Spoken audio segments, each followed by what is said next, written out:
Yep. everybody. Welcome back to the Malibash Media Show. Today we have an exciting guest, Elizabeth Rice, who's the CEO of her own media company, and she's an interior designer, and she also is a drone operator, which is really exciting. We get to learn a lot from her today. She's very talented, has a really amazing portfolio. You can find her we'll pop up her website here so you guys can go and see her. But Elizabeth, we're really excited that you're here today. Thank you so much for making the time. Thanks for having me. Yeah, absolutely. Elizabeth is in Los Angeles, and we just appreciate. I know she's super busy, so we're really thankful that she was able to be here today.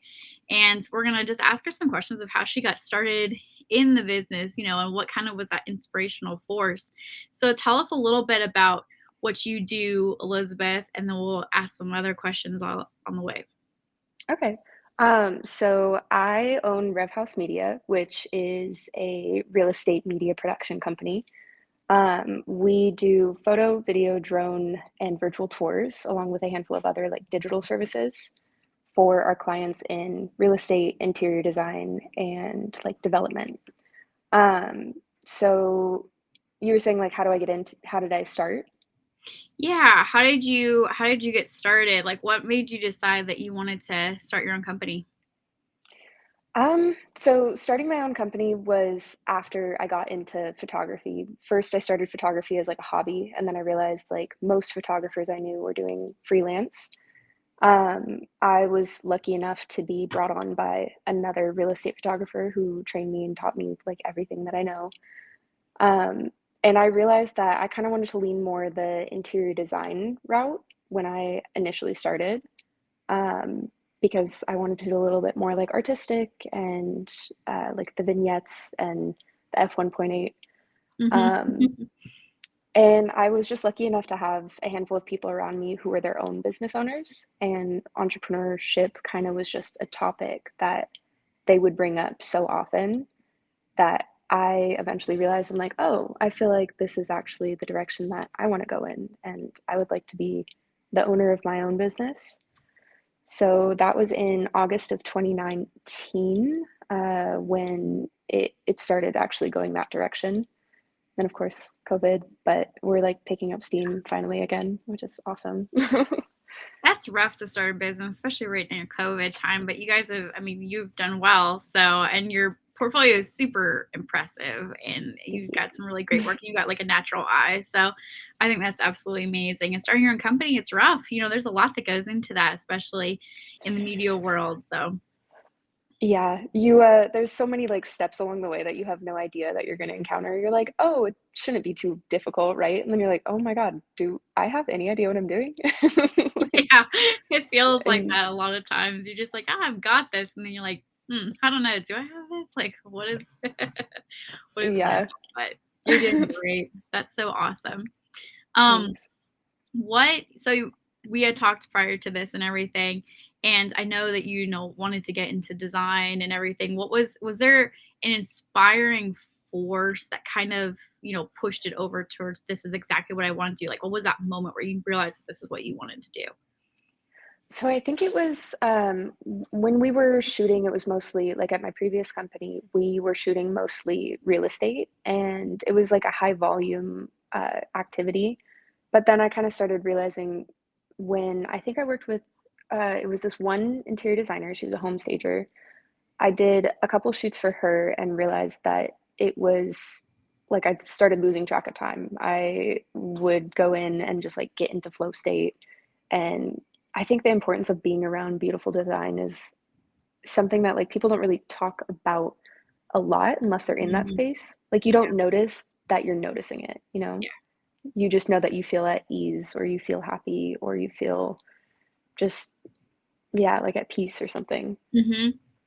So I liked that work environment so much that I wanted to make it more of my day to day. And so that's when we kind of started targeting a little more like luxury real estate clients and like newer developments or even like small cottage houses that were staged and had kind of like just unique little quirky things about them, like the trim in the house, the details of like the crown molding or something. I feel like I just like staring at stuff. Very visual, right? Well, I love when you talk about it, you light up so much. So it's really, you could tell it's something that's really passionate for you. So you really like Mhm. when you talk about your style and like what things you look for and stuff. Now, is there a specific style that you enjoy over other styles? I mean, I know it's kind of a hard question, but I mean, I think everybody's got like their preferences, right? I think there's so many different ways that you can make a space look beautiful, but I feel like I lean towards kind of like modern minimalism, like just new, crisp, clean lines, a lot of like white, like white walls for some reason are my just absolute favorite thing. But then watching interior designers just get creative with it and add their color and textures and just like actually observing how they design the house, it makes me be like, oh, maybe I should like do my own house like that. Yeah. that's So awesome. I wouldn't say like anyone in specific, but yeah. Yeah, yeah, that's really awesome. And I think when you have so many ideas and you can see, where they can a lot of times mesh, it's hard to create just one genre that you really like, because so many of them can connect really well. So, what Mhm. caused, the drone side of everything? How did you get started with that exactly? So drone is actually in the real estate and then development, so more like commercial real estate. It's Mhm. super helpful because if you say are looking at some like 10-story building, you want to be able to get a view of the whole thing. Or if you have a house in like a really cute neighborhood and you want to show off like local amenities like schools, parks, that's kind of like a standard in real estate photography.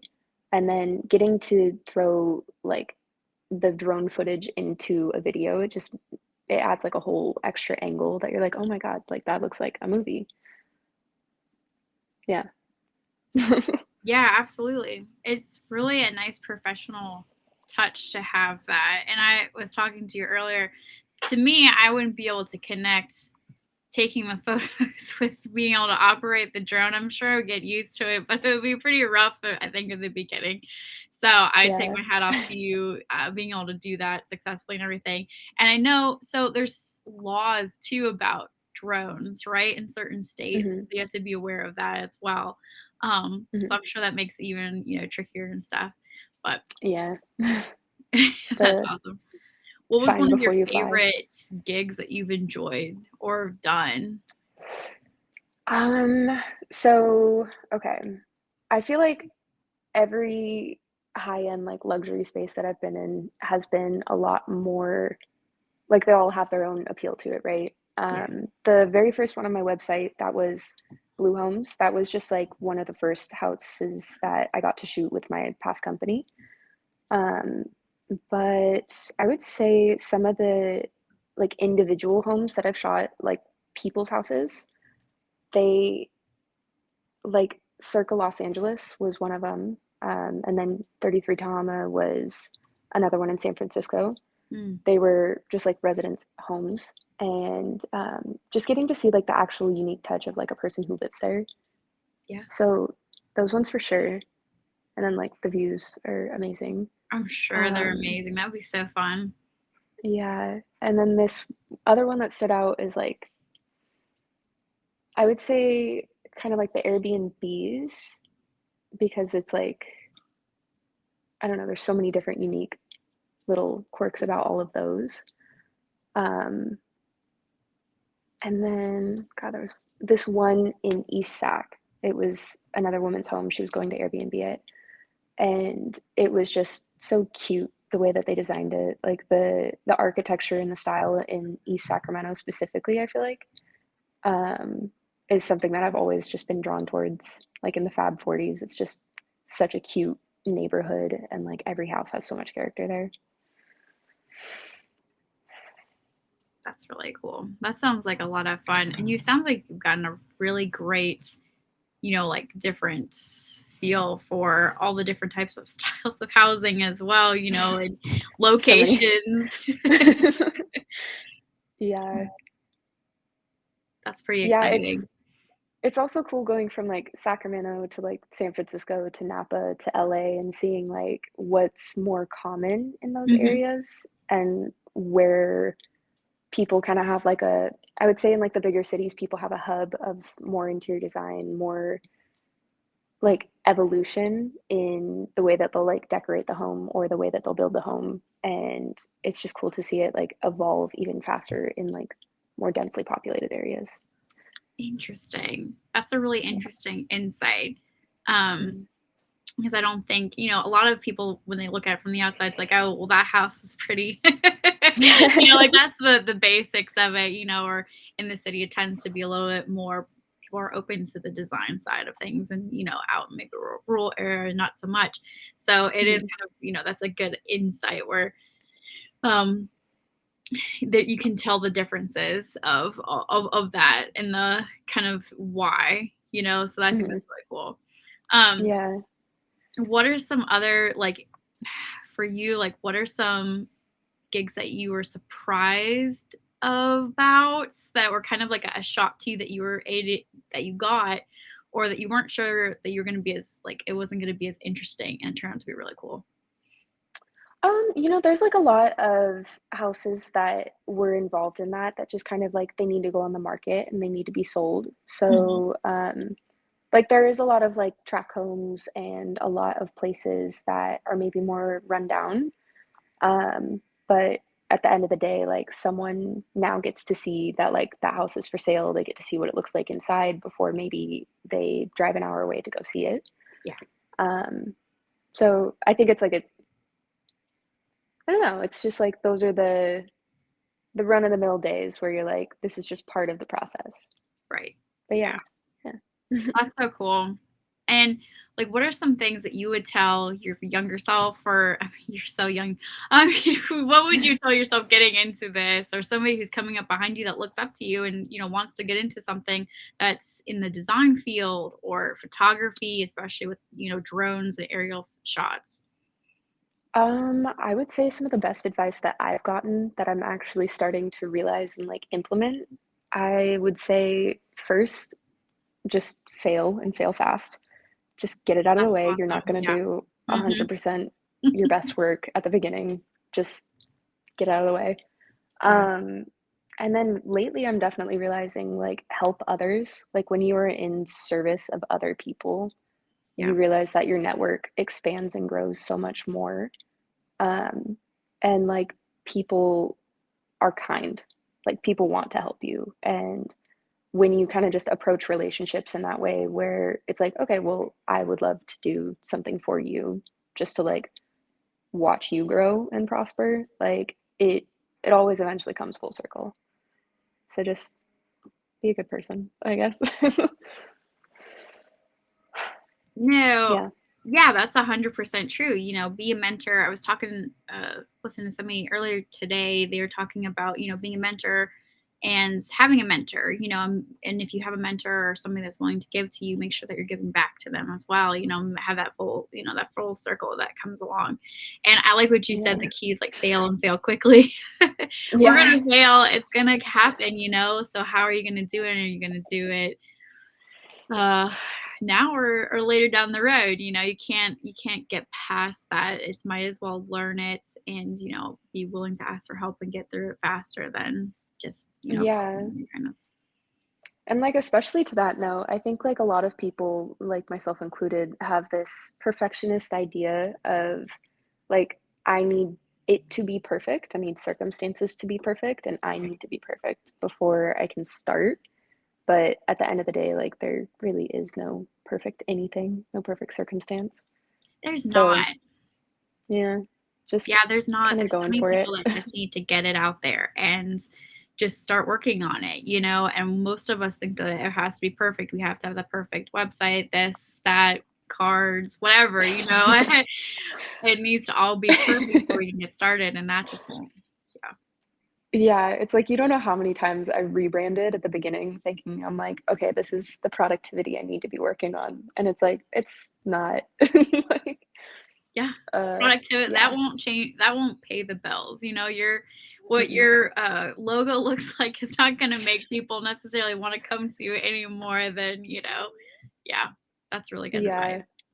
And, like, just getting the momentum rolling because, like, once you're in it, it's like that is like, "Okay, this is just my life now." Like, this is the movement that I need, but it's like an object at rest stays at rest. So, Hmm. yeah.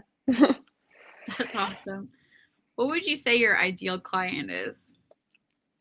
I feel like I have a few in mind, and, um, I would say ideally someone who takes absolute, like, pride in their work, and loves beautiful spaces, I would say, as much as I do. So that would tend to be like a luxury real estate agent or a luxury interior designer, um, because it can cross between commercial and residential if they're in the interior design space. But yeah, someone who operates at that luxury high end, Hmm. beautiful spaces. Yeah. Yeah. Oh, that would be so fun. Kind of, Yeah. I know you probably have like a wish list of things that you want to create or something like that too, or decorate. Mhm. Awesome. Well, I know that your battery is probably getting low, so we'll probably have to jump off here soon. But thanks so much for being with us. And where can we find you to work with you besides your website? You have social media and everything, correct? Yeah, so I have revhousemedia.com, and then we have our Instagram at revhousemedia, and then my LinkedIn or the Rev House Media page on LinkedIn. Those are Awesome. the platforms. Cool. Yeah, guys, go check her out. She's got some amazing work and does a really fantastic job. So you guys can also find our Malibash. We have her on there as well. And then definitely check her out at our website. We have it popped up here for you guys to check it out. So thank you so much, Elizabeth. And you guys will Yeah, all see you next time on Malibash Media Show. Take care. thank you. Bye.